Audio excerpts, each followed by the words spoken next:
Hello, my favorite people. It is currently August 2023, and I am starting my reread of the ACOTAR series. More specifically, I'm going to be doing 3 separate videos filming my whole SJM universe reread. This video is going to be very long. I'm doing this reread of Sarah J. Maas's series because if you didn't know, or if you've been living under a rock, her 3rd Crescent City book, House of Flame and Shadow, comes out in January. So I thought I would prepare and get ready and reread my favorite series of all time. Also, throughout this video, I have dedicated small little portions to the Archeron sisters because I love them so much. So look out for those little pieces of the Archeron sisters throughout this video. Now I will show you my annotating system. Tabbing little systems right here. I did go really hard with these annotations in the first book. I obviously have reread it before, but this reread is going to be a little bit different because I'm keeping an eye out more so for parallels and anything relating to future books or other series. So this side is kind of my favorite annotating style. It's like all of the spice, all of the sweet little lovey-dovey scenes that I love, shock or twists that I probably already know will happen. My favorite parts just in general, like they could be any favorite part. Any sad parts, any LOL funny. And this tab set right here is where I get to kind of the foreshadowing, any crossovers or parallels that I find, politics and history of the world or worlds, or lore and legend,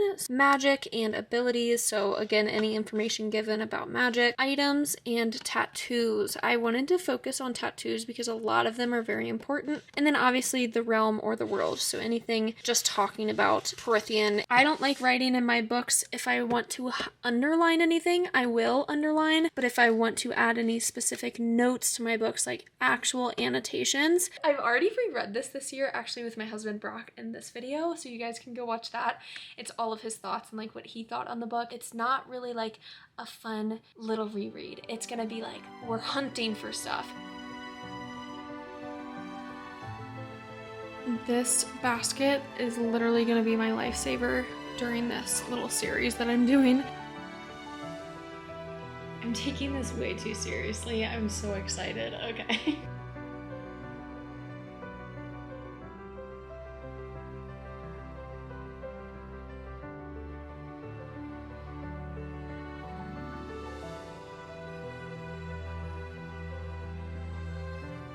This is my first reading update of ACOTAR. This part is gonna have so many spoilers. I am currently on chapter 19, page 167, putting little chapter summaries at the end because I have a terrible memory. So I'm writing down every kind of like little important detail that I can, or that like I feel like might be important later, quite literally going line by line with my bookmark and underlining important details or dialogue that I think could be important later, or just that are important to the story in general. The amount of detail that I have missed, and I'm picking up on so much new information that I just completely washed over the first 2 times. I'm like giddy over how much info I've taken in just in 166 pages.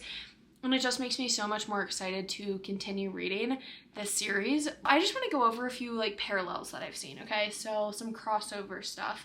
The mercenary. First and foremost, who the hell is this mercenary? I've heard Fury Axtar. I've heard it's Cassian's mom. I've heard so many theories from TikTok that I'm like, I don't know who it is anymore, but it kind of matches the description of Fury. Black eyes, interesting eyes, hints of brown.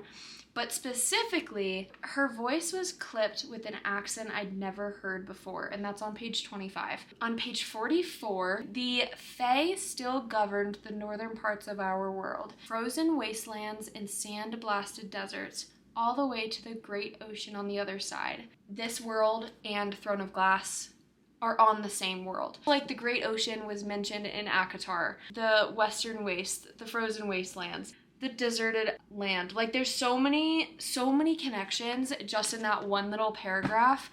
And I'm so excited to see Elain just pop on in because that bitch, she better show up somehow. 114. This one just says on the side of the cauldron, and this one I've seen before on TikTok, like a theory, there were small symbols perhaps of some ancient fairy language. The cauldron is so interesting to me. I still don't really understand it. But the other parallel is obviously when Tamlin takes Feyre to the glen, and this glen has a big, massive pool or like a starlight lake kind of thing, like this pond, I don't know, but it's full of starlight, like actual, like he picks it up, it's liquid, but it's also starlight, I don't know. And then they go swimming in it, and I'm literally like imagining them swimming in it, but like in space, their legs are just like dangling.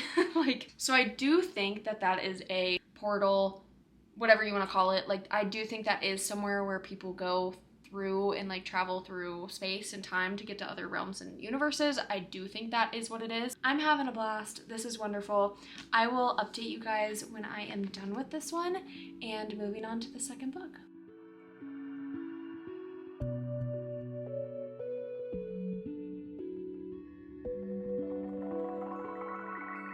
Okay, you guys are crooked, but I don't care.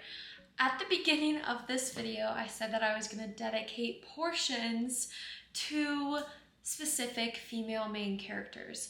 Since I am about 2 chapters away or 3 chapters away from finishing the first ACOTAR book, I'm going to dedicate a little treat to myself to represent my love for Feyre. During 2 parts of this book, Alice actually brings Feyre a drink of like molten hot chocolate.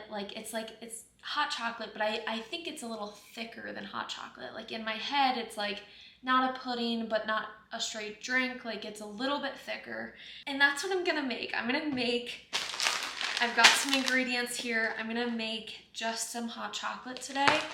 Put it in my little jar. I have 3 more chapters left of ACOTAR, so I'm going to read those and then give you guys the final update. The recipe for this little drink I will put up on the screen. You guys can see that and try it yourself. Let me know. It just reminds me, like, I want to be cozy today. And Alice and Feyre kind of have this really sweet relationship in the beginning of this book and kind of throughout the book, but that was like one of the things that stood out. It was like that was a source of comfort for her in this new, different manner of hers, and like it was a private little thing that she had. So I'm gonna make some hot molten chocolate, whatever she called it, molten hot chocolate. That's what I'm gonna make. And I'm gonna call this Alice's molten hot chocolate because that's what it is. So let me pull up the recipe because it's a full-blown like cooking kind of recipe. For this recipe, you need heavy whipping cream, any kind of milk. It said I just got 2%, but we don't drink enough milk, so I only bought a little thing of it. You need sugar, unsweetened cocoa powder, and I think I did this wrong. It calls for espresso powder, but I could not find just like, maybe I'm dumb. Am I dumb? Like I just got coffee powder. I don't bean powder, I don't know. And then it says a pinch of salt. I'm just gonna use a little bit of salt. And these are optional. I'm gonna make a little drizzle, or I'm gonna try to, out of these chocolate chips to go on top of it. Oh, and whipped cream, which is in the fridge right now. So let's get cooking.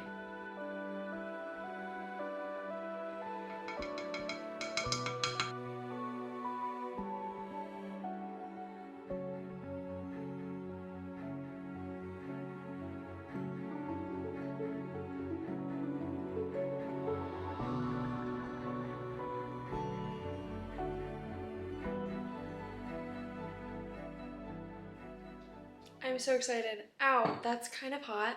Okay, be careful. I am going to take a sip in a little bit, but I am gonna lick the edges because I did drizzle some chocolate on it and it kind of looks wonky, but it's fine. It's fine. It's good. It's gonna taste great. I love chocolate. I will be back with a little ACOTAR update ASAP, but I'm gonna drink this and enjoy it.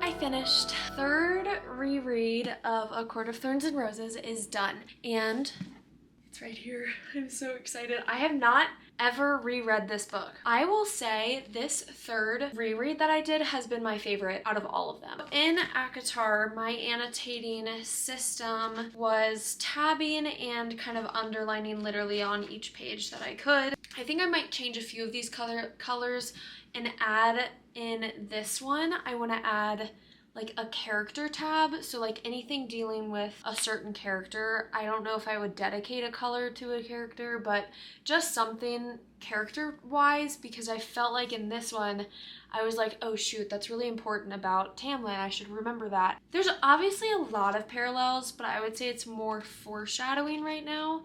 Like this book had a lot of foreshadowing, obviously because of Rhys and like the bond and a lot of like their relationship and his territory and Valeris. What is his deal with Amarantha? There was a lot of like foreshadowing for the other books. So I don't really think, besides the Starlight Pool and the Mercenary and the mural and like stuff possibly relating to like Throne of Glass through magic, like there's not a lot more parallels that I caught on in this, and I've done a lot of like TikTok theory research, and I think I'm pretty set and happy about my annotations and everything in here and like my thoughts on the book. So I'm going to put it back on my shelf and start this one ASAP.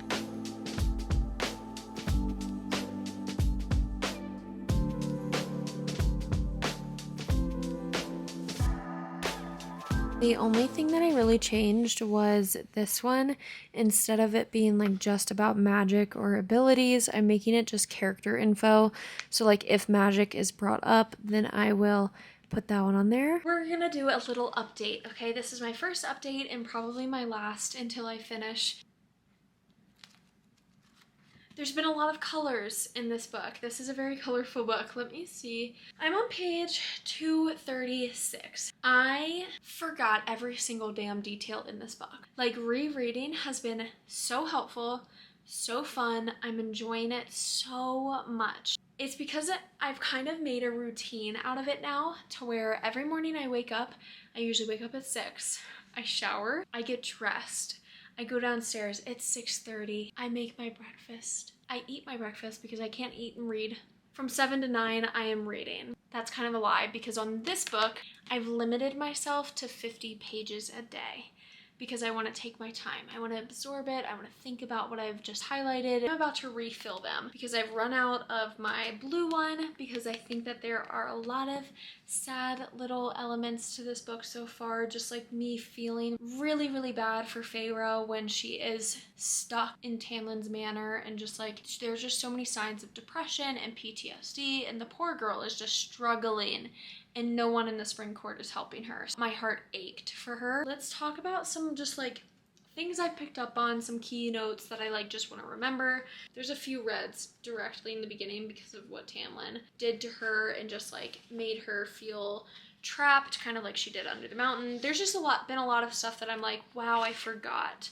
Like, I forgot how much I did not like him, because in the first book, it's cutesy, it's fun, then they go under the mountain for 3 months. Tamlin and Feyre both have really, really bad PTSD, and they don't know how to work it out together. They both went through really traumatic things, and Tamlin's no help, and she's no help to him. So it's just like kind of a double-edged sword. Like, and then the only like big parallel that I've seen, and what I don't remember, I do not remember them going to the Bone Carver, then directly to the Weaver, back to back. Like, it was like Bone Carver, then the next day they went to the Weaver. I don't remember that. Like, I thought it was spread out. Rhys said this when they were walking into the prison to where the Bone Carver is. He said, though there are legends that claim when the world is born, there were rips in the fabric of the realms, that in the chaos of forming, creatures from other worlds would walk through one of those rips and enter another world, but the rips closed at will, and creatures could become trapped with no way home. Rhys is talking about Amren in that part, because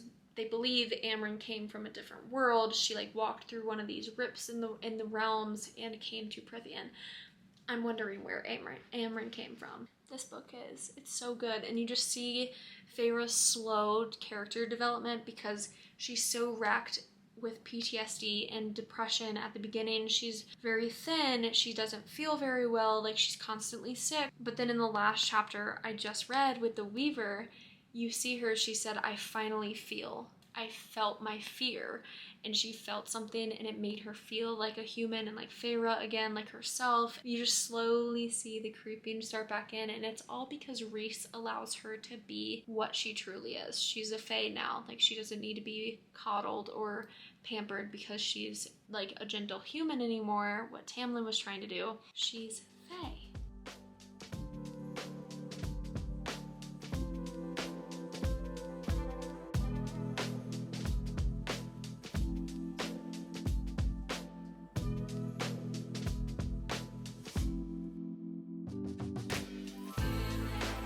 Just a little update, I am almost done with A Court of Mist and Fury, so I'm going to dedicate the next portion of this vlog to Elain. And Elain, I feel like throughout the whole series, is just known to be radiant and lively and sweet and innocent, and she loves flowers. She loves plants, so I'm going to go buy a plant. I have a lot of fake plants around our house, but I want some greenery just to maybe liven up the place. So whatever I end up getting, I will show you. But first, I have a hair appointment.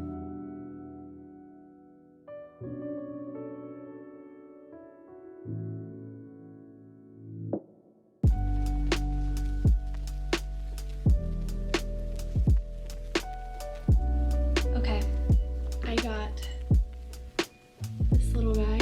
Wait, polka dot. I don't know what plants. Again, I wish I knew what these plants were, but I just thought this one was cute. There's no reason for it. I just thought the pink and green.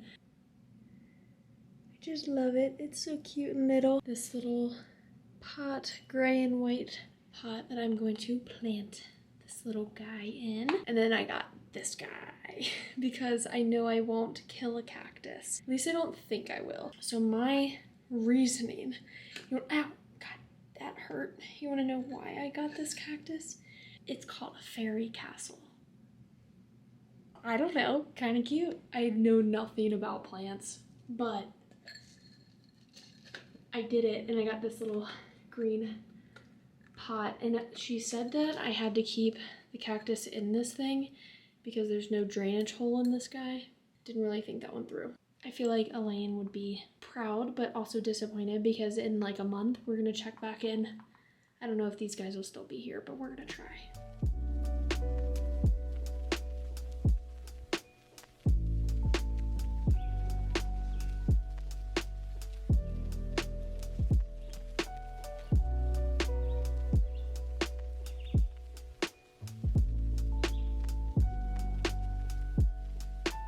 I finished A Court of Mist and Fury last night. I forgot how poetic and amazing this book is. Like, wow, did I learn a lot in this book. So if you guys want to look, I did tab the hell out of this book. Like, absolutely went to town. I think the last time I updated was about halfway through. Now I'm updating at the end. They find the first part of the book.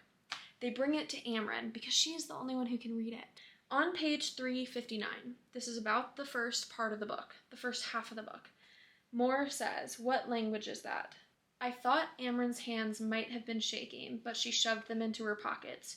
It is no language of this world. Only Rhys was unfazed by the shock on her face, as if he suspected what the language might be, why he had picked her to be a part of this hunt. But I genuinely think she's one of the Asteri, and kind of like Rhys must know. Like, Rhys has some knowledge of either who the Asteri are or like how this world came to be, or he has deeper knowledge. The next page, 360. This is someone speaking. I think it's Rhys speaking. I heard a legend that it was written in a tongue of mighty beings who feared the cauldron's power and made the book to combat it. Mighty beings who were here and then vanished. You are the only one who can uncode it. Aren't the Asteri literally known for going to a world, fucking shit up, and then vanishing? That is what the Asteri are. Page 431. This is also about Amren. I just think Amren is the coolest character out there. I don't know who is talking about her right now. Something about starfall disturbs her. They're talking about Amren. Why would starfall, the one holiday of the year that's beautiful, disturb Amren? And I will be completely honest, the last 10% of this book I did not remember. I read this book back in 2021, and 2 years, my memory just vanished. And now that I've reread it and really gone deep with like highlighting and notes and tabbing, like I hope that I can remember it a little bit better, but I do have a really crap memory. Honestly, chapters 53 through 55, I tabbed 1, 2, 3, 4, 5, 6, 7, 8, 9 blue tabs, which mean I teared up or cried 10 different times within 3 chapters. Obviously, we all know how it ended. She's your mate, not your spy. Go get her. She is my mate and my spy. And she is the High Lady of the Night Court. It's so good. I'm starting a Court of Wings and Ruin. I was about to say Mist, and Wings. I am gonna start a Court of Wings and Ruin tomorrow morning. I've liked starting it on like a Monday. I read every single morning for about an hour. I hope to finish it probably late September. Like it's September 3rd right now. We're just kind of going with the flow here. So I will show you guys my annotation system for Court of Wings and Ruin. I did change it up just a little bit.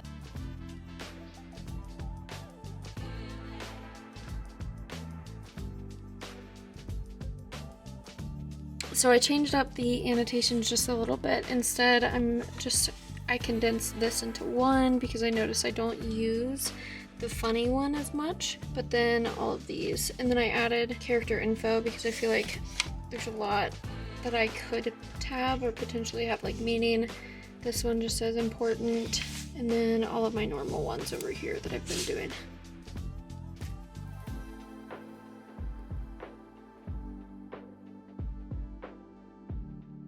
Oh, lovely. This is great. Let me close the blinds. Oh my god, now it's so dark. Wait. All right, you guys, this is gonna be an update on A Court of Wings and Ruin. I'm not halfway, and I was like, you know, I'm only gonna do a halfway point update for these books and then like the end, obviously. But no, I've got too much to say right now, if I'm being honest. This book, this series, is a work of art. I don't know how to better explain my like feelings towards this reread. I have caught on to so much more than before. I love Feyre. I love her. And why did I not love her as much the first time I read it?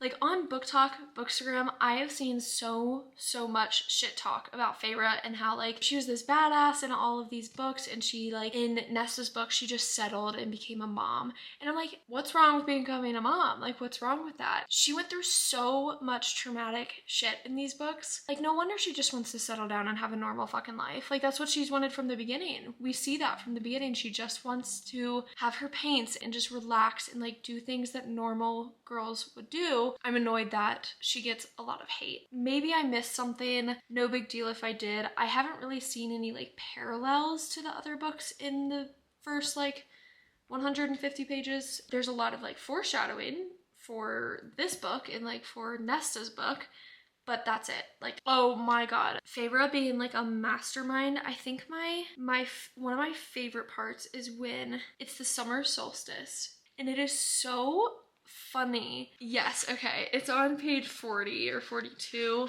specifically. They're about to do this like holy ritual kind of thing, and they're about to do like a blessing because Ianthe wants to do a blessing on the land or whatever. Ianthe like stands in this one spot and like holds her hands up and is like waiting for the sun to like be spotlighted on her. But before the ceremony, Feyre had like moved the little indication of where Ianthe should stand for the sun to hit her, but Feyre moved it to where she is, and the sun hits Feyre instead, and she like pretends that it's like a blessing from the cauldron, and everyone is just like in awe of Feyre, and Ianthe's just standing there like, because Feyre just stole her like sunlight. I thought that was just so funny to me. Obviously we don't like Ianthe, and I was dying laughing. I'm gonna continue. I'll probably now update at like the 50% mark.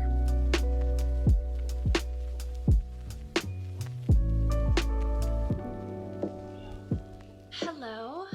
I haven't updated on ACOTAR or ACOWAR in a little bit, but it is September 24th. I think I've been reading this book for a little over 2 weeks now, but I'm on chapter 52, basically at the Illyrian war camp right now, gearing up to go to war. They're actually going to Elain's ex-fiance Grayson's house to kind of see if that can be a refuge for humans. The wall is down, everything is about to go down. The meeting with the High Lords was just so much went on. Talking about A Court of Thorns and Roses and A Court of Mist and Fury is so easy compared to this book. Like, too much happens. Like, so that's why I haven't been updating, I feel like, for this one as often. On page 425, it says, Tamlin was a High Lord, as powerful as any of them, except for the one at my side. Rhys was as different from them as humans were to Fae. They forgot it sometimes, how deep that well of power went, what manner of power Rhys bore. We don't know what the fuck Rhys is. Rhys isn't just Fae. And it almost, because I'm going line by line and underlining a lot of stuff, like each page has very intense like underlining, note taking. Like, I'm taking it very seriously, and it's exhausting. I want to start A Court of Frost and Starlight soon. I wanted to actually start it yesterday, like timeline wise, and I'm just accepting the fact that I'm not going to. Like, it's just not happening. Like, obviously I didn't start it yesterday, but I'm gonna start it maybe in like 2 or 3 days. But also I wanted to say Tuesday is Sarah J. Maas's live show, like interview. I did buy tickets for it. I even bought like the special edition copy, I think, of Crescent City 3. I'm really excited for that. So I actually took off work, not just for that. I worked like 8 days in a row because of some work event. So I took Tuesday off, which is very exciting. And that's the day of the live show. Their dad shows up with his armada.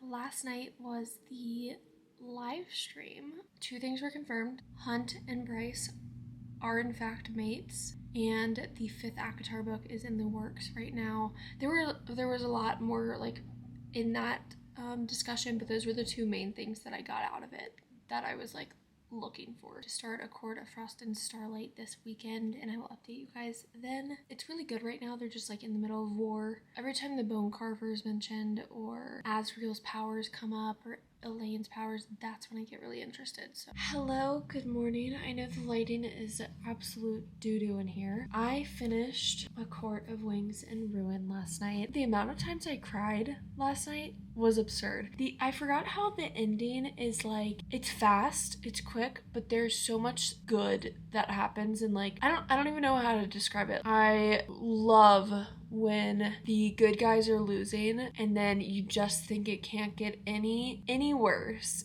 and then it does somehow, but then more good guys show up. Like, that's amazing. Bawled my eyes out when Papa Archeron came. These characters are real. Come at me. End of ACOWAR. I'm very, very happy that I finished it. It did take a while, this one took a little bit. We are 3 books down. This is what I'm gonna start today, but I also kind of want to take a little break. Maybe read like 50 pages today. I've gotten flowers for Elain, made some hot cocoa for Feyre. I'm going on a little hike this morning. In Court of Silver Flames, we know the stairs. It's a big part of this book. It's her character development, basically. Where I live, we have this thing called the incline, which is stairs very high up, and it takes like 50 minutes to get up. You're going up these stairs up to the very top, and then you walk your way down. I'm gonna be very honest with you. I don't want to do the incline. I've already done it.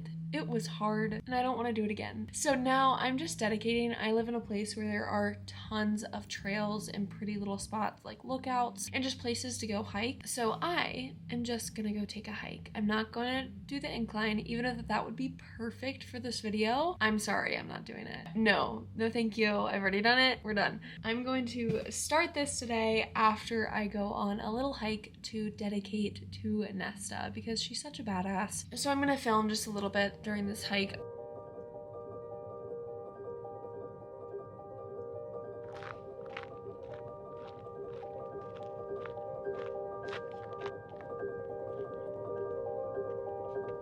Okay, it's a little windy out here, but it's just so nice. I'm gonna just maybe do like a little walk, find somewhere.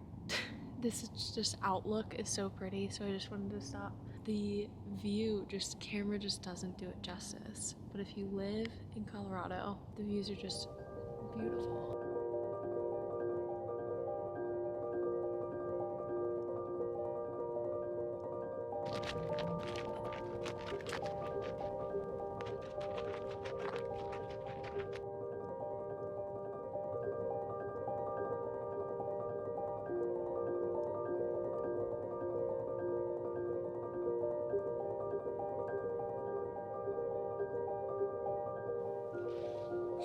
What are we writing?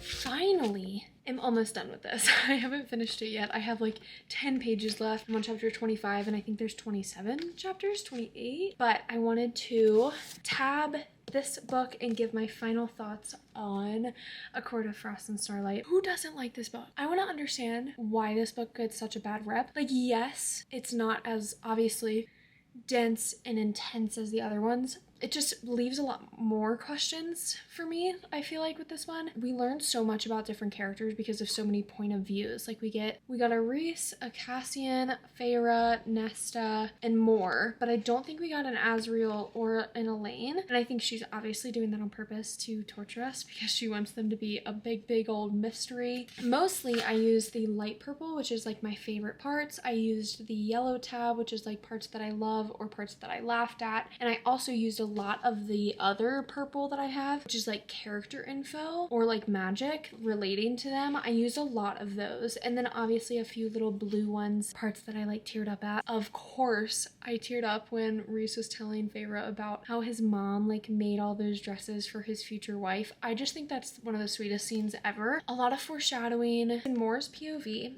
And she's actually at her estate called Athelwood, which like we've never heard of. No one knows about it. The inner circle doesn't know about it, like no one. And it's just like an estate that she bought for herself like 300 years ago to like have some privacy. But at the end of that chapter, it says, "There, between a snarl of thorns, a patch of darkness. It did not move, did not seem to do anything but linger and watch, familiar and yet foreign. Something that stared back, watching her in turn." I think it's someone like actually watching her, of course, and I think that was a big foreshadowing part. I found a lot of good info and Easter eggs in this book, and people are just haters if they don't like this one. That's exciting.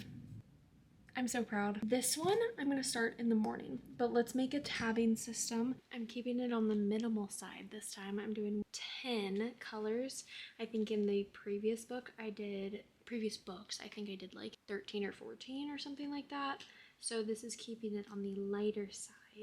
Now let me show you. I obviously still have my favorite parts and the parts that I tear up at or that are really sad or smut, foreshadowing, funny, love, whatever the moments that I love are.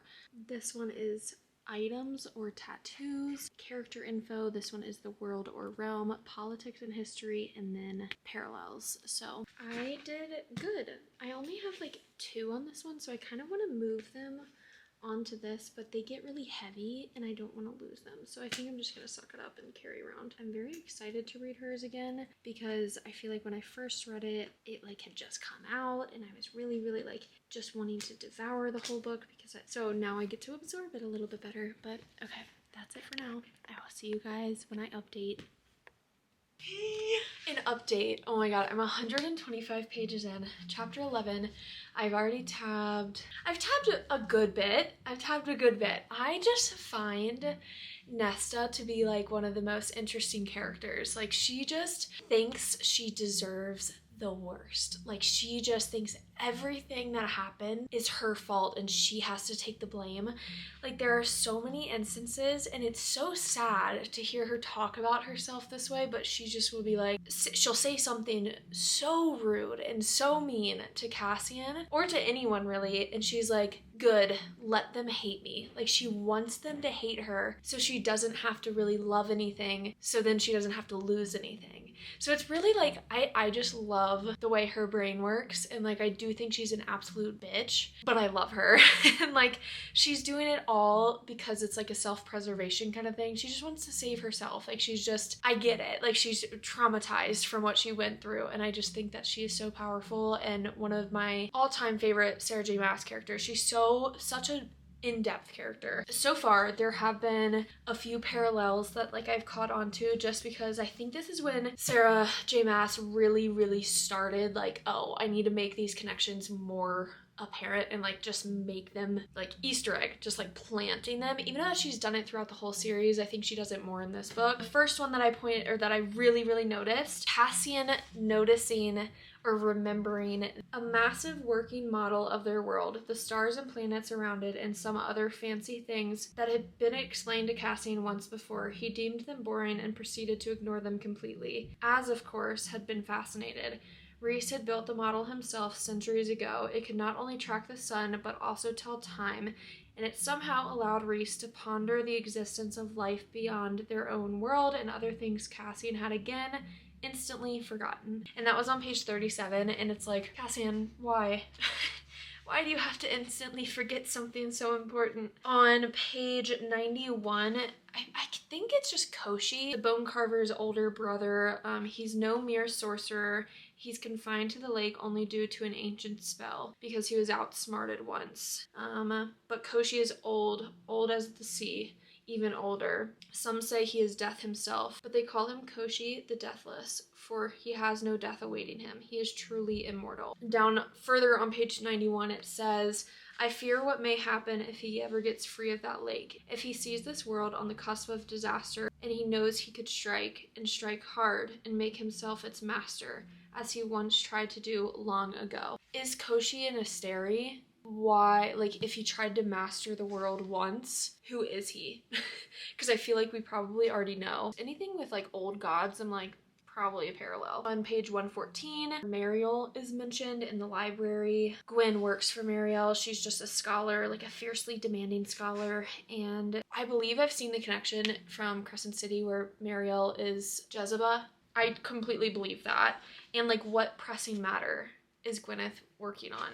You know, Mariel working on. The last one that I just noticed, on page 120, Nesta wakes up from a nightmare, and to cope with this nightmare that she went through, she wants to go drink. So she tries to conquer the spiraling stairs once again. She trips down the stairs and tries to grab onto the walls, but sparks kind of like fly, probably due to like claws coming out. And I definitely think that's a Throne of Glass connection. If not Throne of Glass, just like she is a witch in general, or a descendant of a witch, and it makes sense that the Archeron sisters probably do descend from witches. Like, I believe it. I'm a very gullible person though. I kind of believe anything that I hear, and when I hear certain theories, I'm like, that could be true. Absorbing so much, and it's just like so eye-opening. And Cassian, poor guy, he's trying so hard. Okay, that's it for my update now. I probably won't update again, honestly, until like I'm almost done or am done, so. Hi you guys, it's really early in the morning. I'm doing my usual daily reading of A Court of Silver Flames. I just finished chapter 42, and I just want to say chapter 42 is really important. Like, there's a lot going on. And I don't really want to talk about it right now, but basically Nesta can forge items because she's part of the cauldron, so she can make really powerful objects. And I just want to be able to remember that I'm reading that part.